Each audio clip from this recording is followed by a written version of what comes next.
राजस्थान विधानसभा चुनाव में आजाद समाज पार्टी के कैंडिडेट 2 सीट पर दूसरे नंबर पर आ जाने से काफी उत्साहित है। भीम आर्मी के चीफ और आसपा अध्यक्ष चंद्रशेखर आजाद ने दावा किया कि उनकी पार्टी को मायावती की बसपा से ज्यादा वोट मिलना है। ये बताता है कि दलित समाज की लहर किस ओर बह रही है।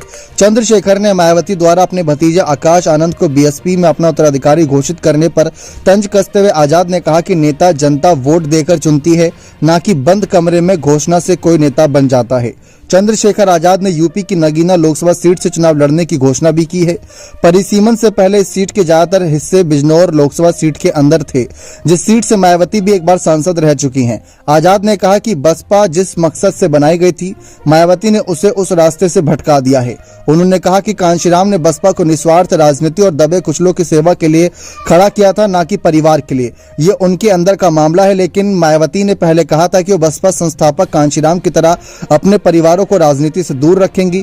उनके भतीजे को वो लोग स्वीकार नहीं करेंगे जिनके लिए बसपा बनाई गई थी। आजाद ने कहा कि लोकतांत्रिक व्यवस्था में जनता वोट की ताकत से नेता बनाती है। बीएसपी लगातार पीछे जा रही है और उत्तराधिकारी घोषित करने जैसे तानाशाही रवैये से ये और आगे और बढ़ेगा। आजाद ने 2014 में भीम आर्मी बनाई थी, जिससे वो चर्चा में आए। 2020 में उन्होंने आजाद समाज पार्टी बनाई, लेकिन उन्हें अब तक कोई चुनावी सफलता नहीं मिली है। दलितों के वर्ग में लोकप्रिय आजाद की विधानसभा चुनाव के दौरान सपा से बात बनते बनते रह गई थी। आजाद ने इंडिया गठबंधन की मीटिंग के बाद एनसीपी अध्यक्ष शरद पवार से मुलाकात की है, जो विपक्षी गठबंधन में शामिल है। गठबंधन के सवाल पर आजाद ने कहा कि उस पर सही समय पर फैसला लिया जाएगा। यूपी में 21% दलित आबादी है। लोकसभा चुनाव में इंडिया गठबंधन के अंदर अखिलेश यादव की सपा, सूरत में मायावती की बसपा को साथ लेने के खिलाफ है। दिल्ली में 19 दिसंबर को गठबंधन की बैठक में अखिलेश यादव ने कांग्रेस से सीधा सवाल पूछ लिया कि वो सपा और बसपा दोनों नाव पर सवारी की तैयारी में है तो साफ कर दे। इस पर कांग्रेस को स्पष्ट करना पड़ा कि कांग्रेस सपा के नेतृत्व में ही यूपी का लोकसभा चुनाव लड़ेगी।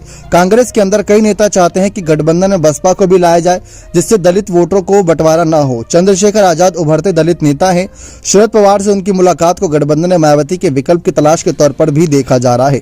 लेकिन जैसा कि बताया, 2020 से आजाद समाज पार्टी को कोई बड़ी सफलता हाथ नहीं लगी, तो ऐसे में सवाल है कि उनके साथ आने से क्या बात बन पाएगी या नहीं। बने रहे चैनल के साथ। बहुत बहुत धन्यवाद।